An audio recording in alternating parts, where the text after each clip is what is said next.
It's Elwin Robinson, founder of Line Art Herbs, creator of the Health Mastery Training Program, and All for These Exhaustion Cure.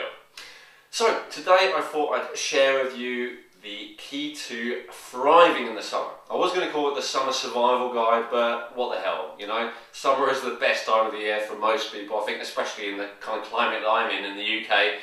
And it's easiest to feel healthy, to feel full of energy, to feel alive in the summer, right? There's something about being out in the sun that really energizes you. Could be the vitamin D, could be the fact that you get outside a lot more than perhaps you do in the winter. You know, there's loads of things that are awesome about the summer. However, there are also a few things just to be aware of in the summer, and that's what I wanted to talk you through today. So, in fact, we've got a 3-part training series here. I'm going to send them out one at a time to you, so you get little helpful bite-sized chunks. I realise it may not be summer where you are yet, but this is preparation as well as stuff to actually actively do. So I'm going to give you a little bit of both. So there are 3 things that we want to keep aware of, 3 things to watch out for over the summer months. In the Taoist system of healing, the summer portion of the year relates to the element of fire. It makes sense, right? You get more heat, you get more fire, you get more warmth. You get literally this big ball of fire kind of roasting you sometimes. So we need to be aware of that. And although it is an easy time of year to feel awesome, it's also an easy time of year to fall into a few potential traps. And that's what I'm here to help you to watch out for and suggest some solutions to make sure that you really do thrive over the summer. Yeah! What kind of brought this on is that we had a little early batch of summer over here in the UK where I am right now. The last 2 weeks have just been roasting. I've been out and getting a nice tan, as you might be able to see. I'm looking a little bit more darker than I was before. And it's really helped me to remember that there are some key points we need to be aware of. And that's what I'm going to talk you through here. So, if you've ever found that the summer, you know, brings on a few potential pitfalls for you and it's not all it's cracked up to be, you remember it's, oh God, thank God for the summer, and then you get there, you're like, oh God, actually, then this is the guide for you. Okay, so in video number 1, what we're going to be talking about is the first thing to keep aware of, and that is to keep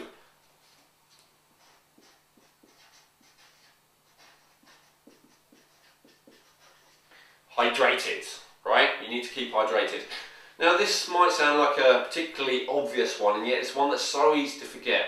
The amount of water that we need, and also other hydration factors, which we'll go over in a second, is significantly higher over the summer months when it's hot than in the winter.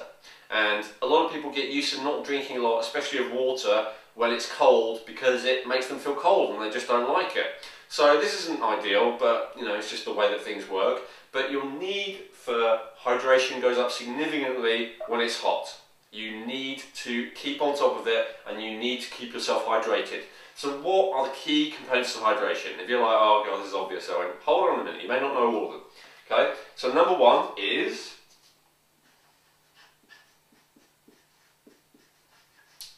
water, obviously, right? You need to drink water. And I would highly recommend you drink a good quality of water. Now, I know this is much debated everywhere, but I'm going to give you my perspective based on having tried pretty much every method out there. I really, ideally, highly recommend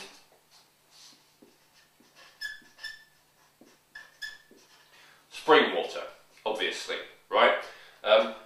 I do not find alkaline water and distilled water hydrating, personally, and that hasn't been my experience. They can be very good for cleansing your body. Distilled water can cleanse your body of a lot of stuff.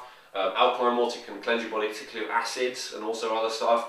But for real hydrating water that makes you feel really satisfied on the cellular level, there's nothing better than spring water. And ideally getting your own spring water wherever possible. But you know what, to be honest, if that seems unachievable to you, at the very least, don't drink tap water.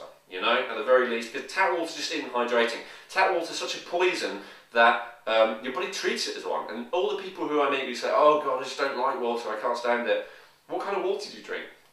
And that, well, tap water, or maybe the water, you know, that's filtered through one of those Brita filters, which is pretty much useless. So, I suppose it's better than nothing, it gets rid of a bit of sediment, but it's not getting all the nasty stuff out. So, ideally spring water, or second best filtered, decently filtered water, maybe reverse osmosis, or any of those proper systems that do some benefit. to getting the majority of nasty stuff out, okay? So water, spring water. But what if you have the challenge that you just don't feel like drinking water? Even if it is hot, even if it's sweating, well, it may be due to the quality of water you're getting, and that is an important factor. But there are two other things that you also need to be aware of.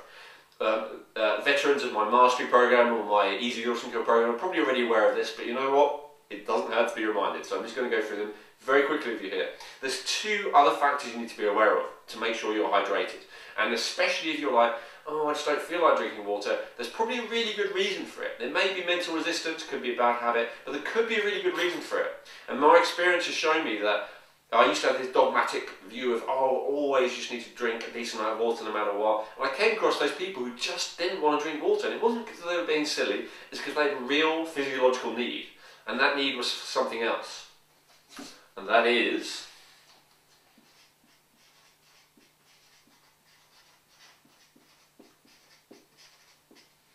electrolytes. You need to be on top of your electrolytes as well. And the most important in terms of hydration is one called sodium, right? Sodium, you may have heard of it. It's salt. The amount of sodium that a human being needs varies massively depending on circumstances and situation. And basically, the more stress you have, the more sodium you tend to need. Very highly stressed, anxious people tend to get salt cravings, and there's a reason for that. But of course, you don't just need salt, you need good salt, right? You need either Himalayan rock salt or Celtic sea salt, Atlantic sea salt. The key thing is that it's non-heated, untreated salt, okay? Because when you bake salt, you remove the goodness from it and you turn it into a toxin for the body. So you need that fresh salt. And for this one, I'm going to recommend Celtic sea salt.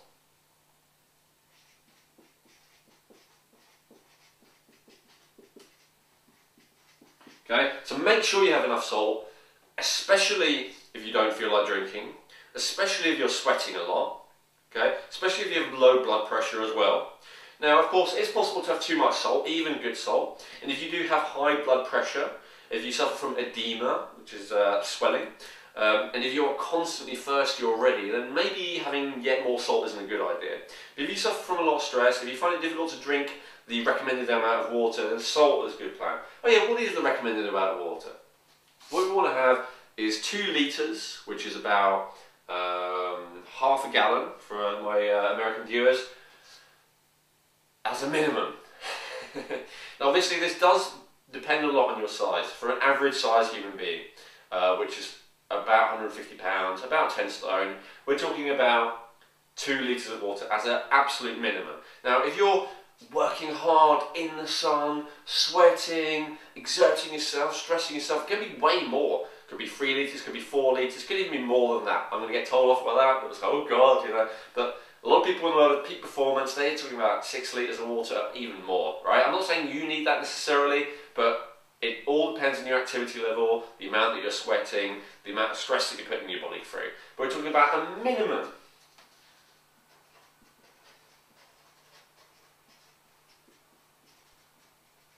Minimum 2 litres, right, a day, especially in the summer.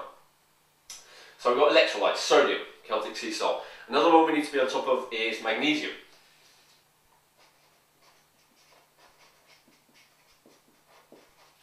I hope you've probably already come across my stuff about magnesium. Got an awesome interview by a mineral expert about the value of magnesium. It's essential for over 300 processes in the body. It's essential for making energy. It's essential for relaxing your body. Blah, blah, blah. I'm not going to go into everything here. Bottom line of it is you need it and you sweat it out easily. Okay? Stress, just like with sodium, stress and sweating will make you lose lots of magnesium. You need to replace it. And the best way to replace it is to spray into your skin with something very simple called magnesium oil. Okay? And the last electrolyte you need to be aware of is potassium.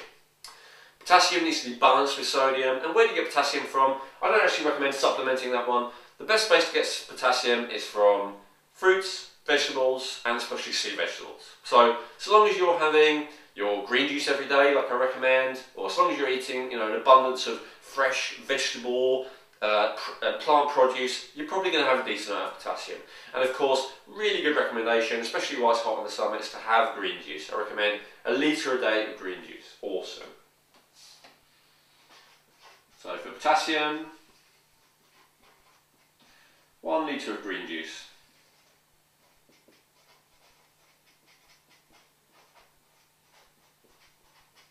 Will cover it. I haven't left quite enough space here because I'm packing in the recommendations. So those are important. So number 1 thing for hydration is water. Number 2 thing for hydration is electrolytes. And number 3, omega-3 fatty acids. These are actually also really important to transport the hydration in and out of the cells, and particularly to hold them and store them in the cells. So that's important too. The electrolytes do that, but you also need the essential fatty acids. I got into trouble with this one recently personally. I was on top of these two, but I was away.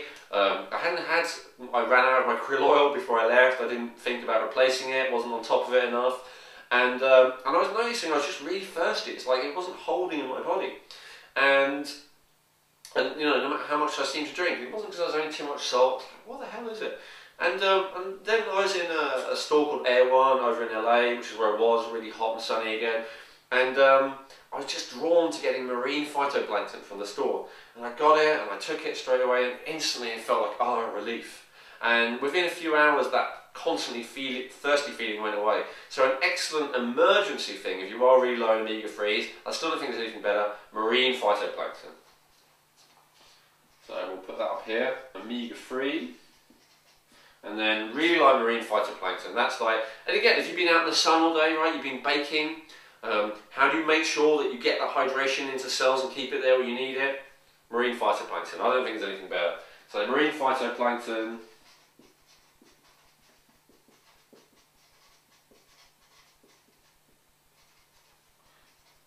And also, I already mentioned it, just to keep on top of getting that omega-3 that you really need, nothing better in my opinion than krill oil.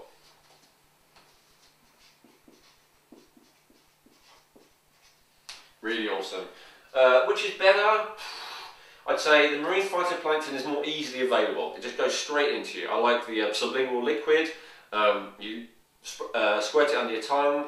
A minute later it goes straight into your bloodstream, so that's really handy. The challenge with krill oil is that you do have to actually digest it, so it takes a while to work its way through, and some people's digestion isn't great, and then maybe you're not getting as much as you ideally could be. But krill oil has got much more substantial amounts, and it's also got other benefits. So combination of the two is ideal. Okay, so very simple. To keep hydrated, what do you need to do? You need to be on top of taking enough water, getting the electrolytes you need, and getting omega-3s. You do that, and you'll keep yourself hydrated throughout the summer, and in fact throughout your life, which is just even more important in the summer. And you're going to have much better energy, you're going to have better mental clarity, you're going to have better quality skin, your skin's not going to age as quickly. The benefits are innumerable.